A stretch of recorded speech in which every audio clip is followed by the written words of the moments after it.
For more on this meeting in Romania, we can head now to Brussels, where our correspondent Dave Keating is standing by. Dave, first of all, let's start by talking about what is being discussed and potentially agreed to over in Bucharest. What are the main ideas on the table there?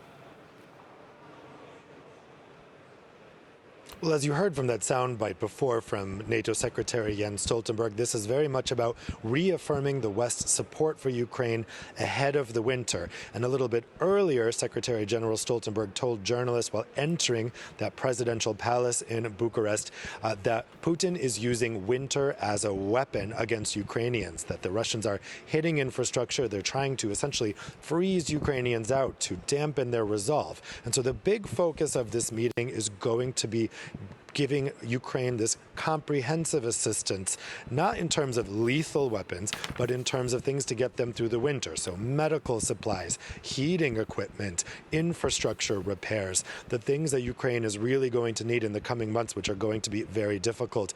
At the same time, you also heard there from Secretary Blinken a reaffirmation of the U.S. support. We heard in the package earlier that the U.S. is really rushing through some aid to Ukraine. That is because there is concern that once Republicans take over the House of Representatives in January, after having won the election earlier this month, that they are going to be much more difficult in terms of sending aid to Ukraine, and there will be no more blank check, in the words of House Minority, possibly soon to become Majority Leader, Kevin McCarthy. The shadow looming over this meeting, though, is its poignant location.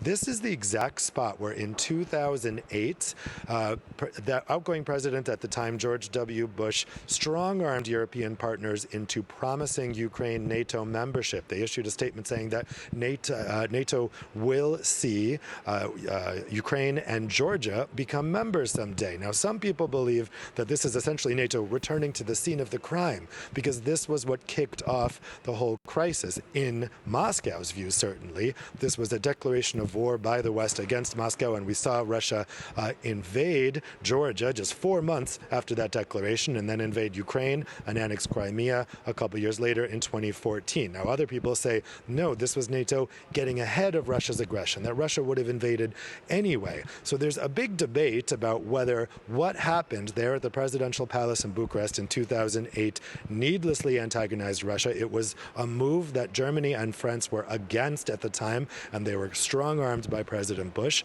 But anyway you fall on that debate, it certainly had consequences. And now we're seeing NATO leaders again, this time with foreign ministers, coming to the same spots and dealing with the unprecedented security situation that we have now.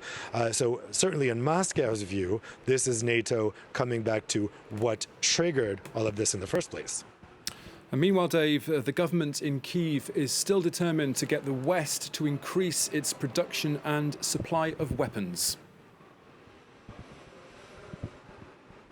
Indeed. As I was mentioning, the big focus today is on this comprehensive military package that's direct from NATO. When it comes to actual lethal weapons that are involved in the conflict, that's up to individual NATO countries who have been delivering such lethal weapons. But NATO as a bloc, as it insists, it keeps insisting, NATO is not at war with Russia. NATO is not directly arming Ukraine. Its member states are. Now, there has been concern from Ukraine that the Western countries really need to ramp up their arms production if they're going to keep delivering, keep replacing this outdated Soviet-era military equipment with modern Western military equipment, that they really need to step up the military-industrial complex. And Ukrainian Foreign Minister Dmytro Kuleba is there in Bucharest today reiterating this message. But again, this comes down to spending and money. And again, we know that Republicans in the House of Representatives are not so keen on pushing so much money still toward Ukraine.